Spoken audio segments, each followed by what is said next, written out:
Hey everyone, Bill Miller here again, doing my self-help therapy rants regarding emotional and verbal abuse.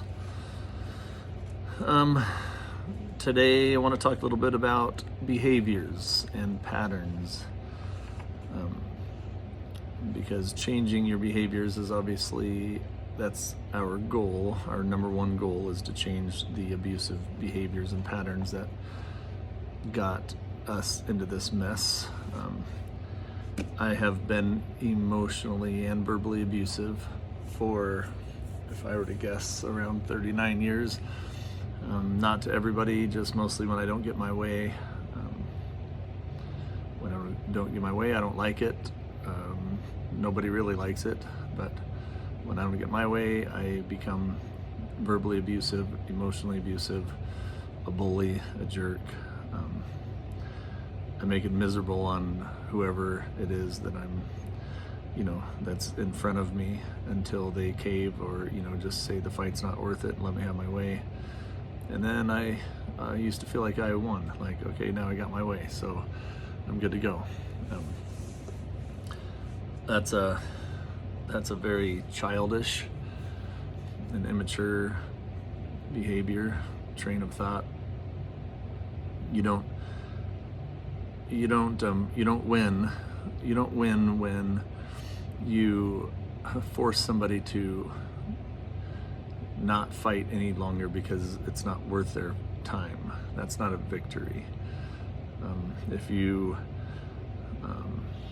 don't get your way and you pout, throw a temper tantrum, insult them, make life miserable for them until you get your way, which inevitably you will, 90% of the time or better, you'll get your way. Well, that's not a win either. Like those aren't wins. Those are just the other person deciding that it's not worth their time to fight the battle and try to change you or change your mind, which is damaging. You're hurting a relationship. You're not winning anything. You're damaging your relationship. So with behaviors and patterns, there are different, however you look at behaviors and patterns. A pattern is just something that every time this happens, like you do the same thing. You just, it's kind of you don't really give it a thought. It's just a pattern, like every time she does that, you do this, she ends up caving, you get your way, rinse and repeat tomorrow, or the next time she does it. They're similar to behaviors, but what our goal is, if we want to overcome this, which we obviously do, our goal is to change. Well, first of all, our goal is to identify those behaviors or patterns that started when we were younger, that had nothing to do with, for me, just speaking for me, it had nothing to do with my wife. I've created these behaviors and patterns long before my wife ever came into the picture. Probably back when I was a 10-year-old boy, 12-year-old boy, 14-year-old boy, 18-year-old boy, going through life, you just create behaviors based upon your environment and the information or situation that you're in at that time. You're not aware of what you're doing, especially at that time. You're not aware that you're just creating patterns and behaviors based upon your environment that your parents put you in, or that your school put you in. You're doing it to adapt to your surroundings. If your dad, as an example, didn't really give you a lot of attention growing up, so a lot of people would, and I did it too. I don't know if I haven't identified yet if I did it for this reason or not, but a lot of people will just cause trouble, get in trouble, just to get attention from their dad. My dad was the disciplinarian, and so when I got in trouble, like, my dad would pay attention to me. Like, he would, call me up, unfortunately, bend me over his knee, take his belt off, and whoop my ass. It was attention. It was him acknowledging me. It was me being a part of his day, him being a part of my day. I don't know.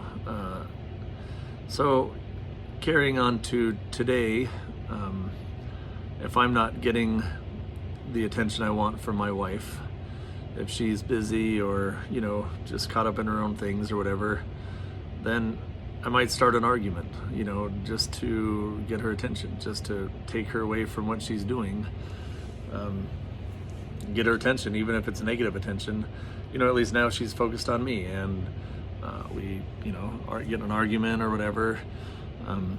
But that's a behavior that I learned when I was young, very young, and not consciously. It's just something I did when I was young to get attention, to get attention from my dad, maybe even my mom. So that's a behavior that now, as I sit here today, I see that that's something that a behavior that I created, I don't know, whatever you'd call it, but something I started doing when I was a young boy. If I started my life over today, which is one of my new favorite sayings, if I started my life over today, that wouldn't be a part of me. That wouldn't be a part of something that I want to become. That wouldn't be a behavior that I want to adopt. If I wasn't getting enough attention from my wife, as who I am today, first and foremost, I would need to identify that, hey, that's been a trigger of mine in the past. If I'm not getting enough attention in the past, and for probably, like I said, my whole life, I would, cause trouble to get attention. I would, with my wife, start an argument. I would be a butthead, or, to whatever, just to get attention from her, to get her away from whatever she was doing, probably, listen to music, or, just not paying attention to me. So I would need to be aware or identify that that's a behavior that I, came up, started when I was a young child, and then ask myself, is that who I want to be today? Is that something I want to, my life starts today. Now, is that behavior something I want to bring with me for the rest of my life? Or is that something I would be better off leaving behind? And just understanding, that was something that I needed to do at the time to get attention. And because I didn't know how to communicate with my dad, I didn't know how to just let him know that I would really love for him to hang out, talk to me, maybe go throw a football with me or something, Instead, I took that other route. But now, who I am today, that's exactly what I would do to my wife, say to my wife. If I wasn't getting the attention and I needed it, I would just say, just that, hey, I'm, for whatever reason, and I don't even know why, I just need some time from you. I need some us time, or I need some time from you. Can we go for a walk? Can we, just you and I, maybe go sit on the back deck or something and just be together for 30 minutes, and then you can continue with what you're doing, just to kind of fulfill my need to be close to her. I'm pretty sure almost every single time I ask that, the answer would be, of course, of course. I think about if my wife came to me and said, I don't really know why I'm having a bad day today or struggling right now, but I need to go for a walk with you and hold your hand and just talk with you, just to feel closeness. Would you do that for me? I mean, of course, duh, I would be honored. Yes. And so that's something I would do starting today, or whatever. But we have a lot of those in us. We all do. It's just a matter of, one by one identifying whether or not it's something that we want to move forward. Because now that we've acknowledged, now that we've admitted that we have been emotional abusers in the past, or verbal abusers in the past, and now that we understand that it started from traumatic events in our childhood, and now that we've, apologized to, the people that we've abused, and now that we understand where that abusive behavior came from, and we've forgiven those things in our past that we have carried with us for our entire lives, now that we've gone through all these steps, we're at a point where we can say, you know what, now it's up to me how I behave. Now I'm not going to just behave a certain way because that's what I've always done. Now I'm not going to, when I go play around a golf, I'm not just going to just automatically stop by the gas station, grab a 12-pack of beer or 6-pack of beer and throw it in my golf bag because that's what I've been doing since high school. Like realistically, I love playing golf and I would like to get better at it, and you're not worth a shit when you golf when you start drinking. I mean, for the first couple holes, yeah, fine, whatever. It relaxes you. You could say that, or you could make that excuse up or something. But you get 4, 5, 6, 7, 8 beers in you, and you're not focused the way you want to be, and it's you just don't need it to have fun in golf. Like playing around a golf is fun, and when you're focused and do really well, it's actually really fun. So that's just another behavior that's like, it's something I've done just because I've always done, but if I think about it now, I don't know why. I don't know why it ever started, but it's something I've done my whole life up until recently. And so now that I'm in control, now that I'm aware of this behavior that has just traveled with me everywhere I've gone for my entire life, now I'm aware that that's just one of those things, and I can't identify as, why or when it happened or what the point of it was. I can say, yeah, that's something I don't want to continue that behavior anymore. Like, I want to be able to go play around a golf with my kids and not feel like, hey, I need to have a beer while I do this, because I could have just as much fun. Like my wife and I, we had more fun golfing than any two people should ever have in a game of golf. Like, it was so flippin' fun. I wanted to golf with her 7 days a week.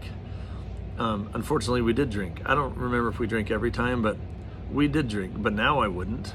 Now if I went golfing with her, I wouldn't drink, and I guarantee you we would still have more fun than any two people should ever have on a golf course, because it's just what we did. It was so much fun. So anyway, yeah, you've got thousands. You've got thousands of these behaviors and patterns that you've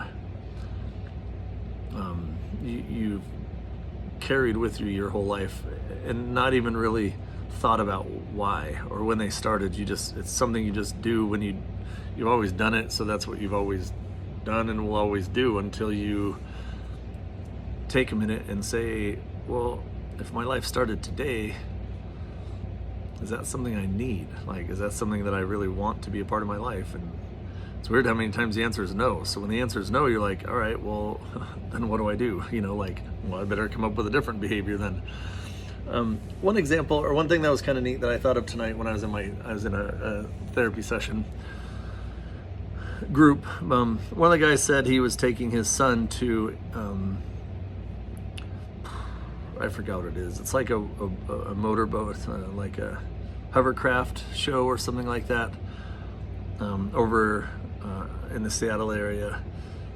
Dang, I can't remember what it's called. But anyway, he did it when he was a kid with his parents, and he absolutely loved it. And now he's taking his kids to do it. And so he's really excited. He has 2 boys, and they're younger, I forget. And then he's super excited to see how much they enjoy it. He's teaching them about these boats, and he's just super excited. And that, it just got me thinking, like, those boys are going to go there and they're going to have so much fun watching that. And alcohol's not going to be even a thought in their brain. Not even one. They're just going to live in the moment. They're going to enjoy everything they see. They're going to, look around them. They're going to be in awe of these boats. And they're never even going to have one thought of alcohol. Why? Because they're 6 years old and 4 years old or whatever, So fast forward 30 or 40 years, if I were to go do that, just recently, even, a year ago, 6 months ago, 3 months ago, whatever, you would drink. Like, I would go and I would go to the concession stand and order myself and my wife a couple of beers or drinks, take them back to our seats, whatever. But it would just be a natural part of it. So like when did it go from those beautiful young kids that can just go and have fun and enjoy the whole thing and just live in the moment and be in the moment and not think about alcohol, to now everything I do, alcohol's a part of it? Like, when did that happen? Why did that happen? So again, that's a behavior that there's no reason, like today if I went, there's no chance that I would want to drink, or I just wouldn't want to ruin it by drinking, because alcohol's not a part of my life anymore. It's not a part of my thought process or anything. It's ruined enough of my life that I'm never going to let it ruin another day of my life. I'm just not going to. It doesn't mean that I'll never drink again for as long as I live. I'm not ready to say that yet, but I can say that I can't picture or foresee the day that I do drink again, because it's ruined such a big part of my life. It's been a part of everything I've done for so many years. And I think about it now that I'm in this state of mind and I'm going through this healing process and changing behaviors and patterns, and I cannot come up with one reason why drinking makes sense with any of it. I can't come up with one reason. It's just something that people around me did, so I started doing it, and then once I started doing it, it became normal to do, so then I've just always done it. For, I don't know, 10, 20, 30, 40 years now. But starting my life over today, all it would do, like if I went there and I started my life over today and I went to these races and I drank, all it would do is cost me twice as much money to go to the show, because anytime you go to those, a beer is $8, $10, $12 or whatever for a 12-ounce warm beer. And so you'd spend an extra couple $100 on drinking. Then you would feel dehydrated because you're out in the sun. You wouldn't remember the show nearly as much. You would probably have to go to the bathroom 2 or 3 times because you're drinking beer. You would spend an hour or more standing in line at the concession stands instead of being with your family and enjoying the show or whatever. And for what? To say you drank, or to feel a little buzzed or something, it doesn't make sense to me anymore. And so no, if I were to start my life again today, over today, zero chance that alcohol would be a part of it, because it just doesn't make sense, and it doesn't add any value to my life at all. It just costs money, takes you away from your normal processing mind, your normal functioning mind, and it creates these other paths in your mind that you don't want to be a part of your life anymore. So that's just some of what I'm kind of going through with behaviors. There's a lot of them, like I said, there are a lot. You're not going to change them all in one day. It might be a year before you change all of them, but I would just encourage you to, anytime there are things in your life. So identify some things in your life that you really kind of question or don't know, if it's good for you or bad for you, healthy for you or not healthy for you. Just be aware of those things, and when they come up, just ask yourself, is this something that I've done just because I've always done it, or is this something I actually want to choose to do today with my grown-ass healthy mind, choose to do today because I'm totally comfortable and want to do it for the rest of my life. Me being waking up in the morning and kissing my wife, that's something you do every day, no matter what. You don't even think about it or whatever, and so starting your life over, you're is that a behavior that I want to continue for the rest of my life? Yeah. But then every time I go bowling, I need to drink a pitcher or 2 of beer in order to have fun. No, you know what I mean? But just ask yourself if it's a behavior that, if your life started over, you would choose to do with a healthy positive mindset, wanting to live a healthy, happy life. And if it doesn't fit in, then stop that behavior. Just change it, you know. All right, that's it. Appreciate your time.